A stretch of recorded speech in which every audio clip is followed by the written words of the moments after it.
Hi friends, ಇವತ್ತು ಬೆಂಗಳೂರು ಹೂ ಮಾರ್ಕೆಟ್ನಲ್ಲಿ ಹೂ ಏನು ರೇಟ್ ಹೋಗ್ತಾ ಇದೆ ಅಂತ ನೋಡೋಣ ಬನ್ನಿ ಫ್ರೆಂಡ್ಸ್. ನೀವಿನ್ನೂ ನಮ್ಮ ಚಾನಲ್ಗೆ ಸಬ್ಸ್ಕ್ರೈಬ್ ಆಗಿಲ್ಲ ಅಂದರೆ ಪ್ಲೀಸ್ ಸಬ್ಸ್ಕ್ರೈಬ್ ಆಗಿ ಪಕ್ಕದಲ್ಲಿರುವಂಥ ಬೆಲ್ ಬಟನ್ ಮೇಲೆ ಕ್ಲಿಕ್ ಮಾಡಿ. ಹಾಯ್ ಫ್ರೆಂಡ್ಸ್, ಇವತ್ತು ಬೆಂಗಳೂರು ಹೂ ಮಾರ್ಕೆಟ್ನಲ್ಲಿ ಹೂ ಏನು ರೇಟ್ ಹೋಗ್ತಾ ಇದೆ ಅಂತ ನೋಡೋಣ ಬನ್ನಿ ಫ್ರೆಂಡ್ಸ್. ಐಶ್ವರ್ಯ ಕೆಜಿಗೆ 80 ರೂಪಾಯಿಂದ 100 ರೂಪಾಯಿವರೆಗೂ ಹೋಗ್ತಾ ಇದೆ. ಸುವರ್ಣ ಎಲ್ಲೋ ಕೆಜಿಗೆ 50 ರೂಪಾಯಿಂದ 70 ರೂಪಾಯಿ. ಚೆಂಡು ಎಲ್ಲ ಬಂದ್ಬಿಟ್ಟು ಕೆಜಿಗೆ 20 ರೂಪಾಯಿಂದ 40 ರೂಪಾಯಿವರೆಗೂ ಹೋಗ್ತಾ ಇದೆ.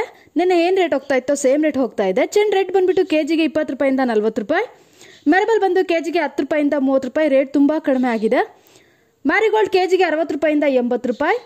ಸೆಂಟ್ ಎಲ್ಲ ಬಂದ್ಬಿಟ್ಟು ಕೆಜಿಗೆ 40 ರೂಪಾಯಿಂದ 70 ರೂಪಾಯಿವರೆಗೂ ಹೋಗ್ತಾ ಇದೆ. ಸೆಂಟ್ ವೈಟ್ ಬಂದು ಕೆಜಿಗೆ 40 ರೂಪಾಯಿಂದ 70 ರೂಪಾಯಿವರೆಗೂ ಹೋಗ್ತಾ ಇದೆ. ಬಸ್ಕಿನ್ ಕೆಜಿಗೆ 100 ರೂಪಾಯಿಂದ 150 ರೂಪಾಯಿವರೆಗೂ ಹೋಗ್ತಾ ಇದೆ. ಚಾಕ್ಲೇಟ್ ಕೆಜಿಗೆ 60 ರೂಪಾಯಿಂದ 80 ರೂಪಾಯಿ. ಪೂರ್ಣಿಮಾ ಕೆಜಿಗೆ 20 ರೂಪಾಯಿಂದ 40 ರೂಪಾಯಿ. ಫ್ರೆಂಡ್ಸ್, ನಿಮಗೆ ವಿಡಿಯೋ ಇಷ್ಟ ಆದರೆ ಲೈಕ್ ಮಾಡಿ, ಶೇರ್ ಮಾಡಿ, ಫಾಲೋ ಮಾಡಿ.